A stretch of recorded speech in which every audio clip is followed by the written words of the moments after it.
It's very interesting when you read the soldiers' letters, is that they clearly have this sense of a land fit for heroes, that they were promised things, that, they were promised things on enlistment.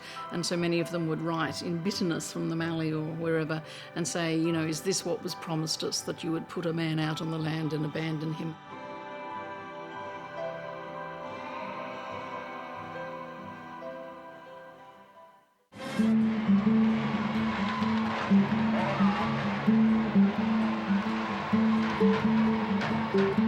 The story of soldier settlement in Australia is a tale of 2 world wars and many personal stories of failure and triumph.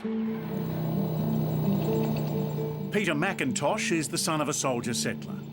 His father, Peter, took up land in Robinvale on the Murray River in Victoria after the Second World War. The original properties were around about 20 acres planted, 15 acres of dried fruit, as I said, and plus some citrus, and we had a few stone fruit, if I remember. Now, my son and I, we operate about 10 of these properties. There's probably around about 200 acres in production. Peter McIntosh's father survived years as a prisoner of the Japanese. His reward for war service, as it was for thousands of others, was a block of land. And the family can now claim 3 generations of involvement. It's one of the great stories about soldier settlement. It served a useful and a very, almost noble purpose. What also seems remarkable now is that soldier settlement after World War II was even attempted, given the experience after the First World War. Marilyn Lake wrote a history of First World War soldier settlement in Victoria. Soldiers started returning in 1915, 1916, and they were often seen to be a problem of discipline. A lot of them were in trouble with the law, a lot of them seemed to be idle in the streets, and political leaders wanted to find a scheme quickly to occupy them. It was the dream of many returning Anzacs to take up land and do something for themselves. One of the really strong forces feeding into this is people's desire for independence, and landed independence was seen as the main route for ordinary men, to escape what might have been called wage slavery. Soldier settlements were established in every state after the First War, and Victoria put the largest number on the land. Yet even before it began, its failure was widely predicted. If you look at the parliamentary debates, one after another said this will be a failure, we don't want to go ahead with this. Closer settlement has a long history of failure, it's cost us a lot of money. People don't have enough capital, they won't be suited to the land, there's not enough good land. And so whenever anyone spoke about it, it was to predict its failure. In the end, though, governments pressed ahead, money was spent, land acquired, and across the country, more than 20,000 took up blocks. The area around Mildura was selected as one of the places for soldier settlement after the First War. They called it community patriotism. They had 90 horse teams travel for miles from Mildura to help these guys clear the land and get it set up for planting. Max Whiting's written a history of some of the soldier settlements in the area. This was the Birdwitton settlement, which was what was known as the mid area. And block one is up in this corner? Right there. And it went down to number 23. Bob and Elwyn Stevens' father, Jim, lasted 5 weeks at Gallipoli before typhoid put an end to his war. He drew block 1 at Birdwitton. Well, it was hard work, but we all worked hard, from my oldest sister down to Bob, which is young. There was 3 girls and 3 boys in our family. One of my jobs was to bring the cows home from the paddocks we rented in the area to run the cows on. I'd bring the cows home on my way home from school, and then we used to have to deliver milk after school, morning and night. Dried fruit was the mainstay of the blockies' income here. Max Whiting's father came here in 1917. I can recall that he had quite a few problems because he was wounded at Gallipoli, and he had visits backwards and forwards to the repatriation hospital, and it meant that we needed to have other people come in and help work the property. Today, the vines are giving way to housing. This was, until pretty recently, all dried fruit? Yes, it certainly was. Dried fruit no longer provides the living it once gave a generation of diggers. In many ways, they were the lucky ones. Those who ended up in marginal country without irrigation tell a different story. Out in the Mallee, First World War soldier settlers often found themselves unable to rise above the most squalid conditions. They're on land that is often marginal, that it was never meant to support, dairy farming or wheat farming. They are not even meant to or allowed to employ labour, so they're often completely overworked. They have no capital. They go into debt to the government both to pay off the land but also all the equipment of the farm itself. So all of these factors combine. And many of them are on pensions for war wounds. It quickly became clear that those who'd predicted the widespread failure of soldier settlements were right. Poor land, small holdings and too little capital quickly put many under a mountain of debt. Volatile markets compounded the problems. In Victoria by 1939, 60% had left their blocks, the dream of a life on the land unfulfilled. It's very interesting when you read the soldiers' letters, is that they clearly have this sense of a land fit for heroes, that they were promised things, that, they were promised things on enlistment. And so many of them would write in bitterness from the Mallee or wherever and say, is this what was promised us, that you would put a man out on the land and abandon him? Yet a decade later, the nation was once again putting soldiers on the land as a reward for war service. And this time it would be different. Robinvale is a link between two world wars and the response to them. George Cuttle, Robin to his family, wanted to be a flyer in the First War. He went to England and joined the Air Force. But didn't come back. And was killed just outside Villers-Bretonneux in France.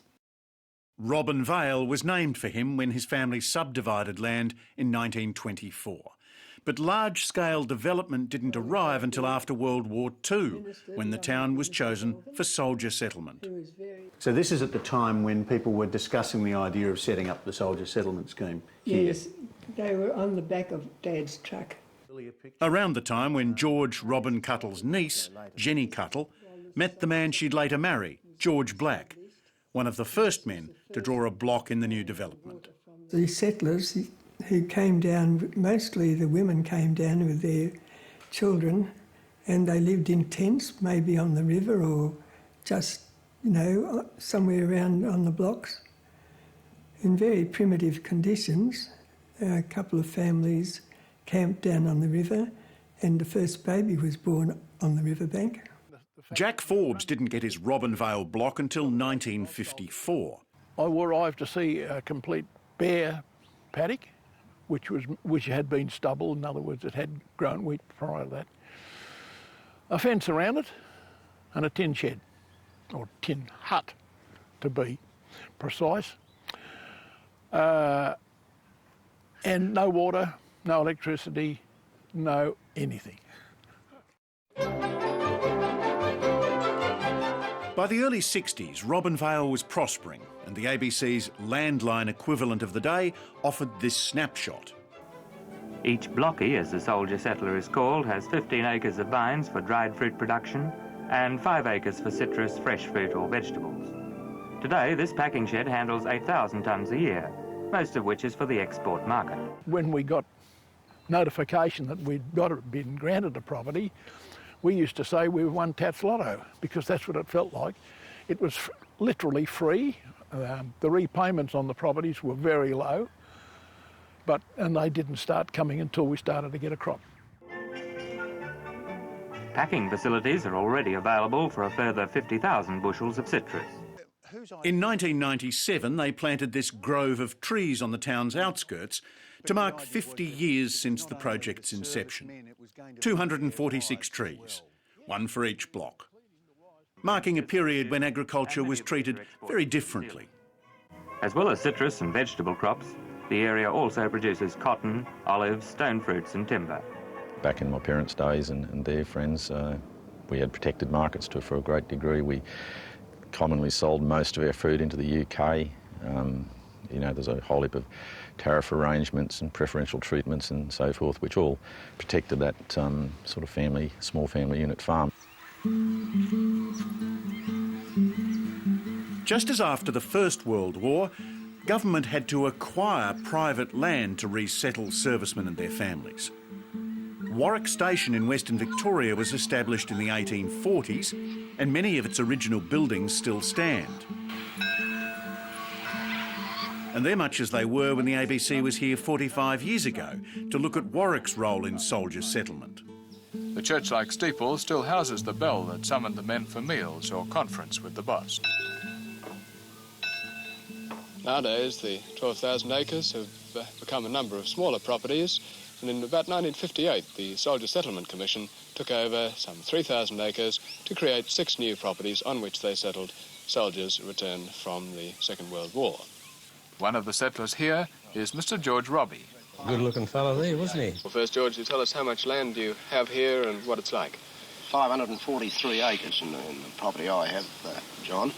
I think Dad was pretty lucky that he had another job that he could get off farm with his shearing, and in those early years Dad did work very, very hard with the off farm and to try and keep things going. Dairy holds up a lot of time. George Robbie's son David is still running the place his family came to know as Willow Springs. The mix has changed a bit. Wool no longer dominates. David Robbie grows fat lambs. And the dairy herd that his father ran's been replaced by beef. Come on! And then there's a big feature of the property which hasn't changed that much at all. I have a bit of a soil erosion creek down the bottom. That's more of a problem. It's a big worry, I think. I have had the soil erosion people here, and they're trying to sow it down with coots grass.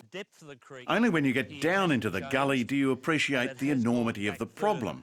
As Dad was saying in his interview, that he had to bring his stock through to the head of the creek. Yep. That's all gone now. It's the creek itself has gone back through the fence into the neighbours. It's true that after World War II, soldier settler blocks were generally bigger than they'd been before, but they weren't extravagant, a point George Robbie made. I think there's quite a good living in them. But as I say, if you had a little bit more ground, it'd be a lot better. Make it more comfortable. 45 years later, David Robbie can make the same point. What do you think is the ideal size now in this district for a grazing property? Probably round about the 2,000 acres. Yeah, anything from 1,000 acres on, it'd be okay. Rolling these blokes up for the last time. The story of soldier settlement is mixed, but for many it really was the chance of a lifetime. For Peter McIntosh's parents. I think he was very proud that he was very happy to be allocated a property, and so was my mother, who thought it was like a paradise. In fact, she thought the house that was built on the property was a mansion compared to what she had lived in during the Depression. For Jack Forbes, who's still RSL president in Robinvale. I think it was a great success. I think we all said that probably Robinvale was one of the best of the settlements. Go back. Good girl. And for David Robbie, still farming the land his father took up. I really love the land, and I still do.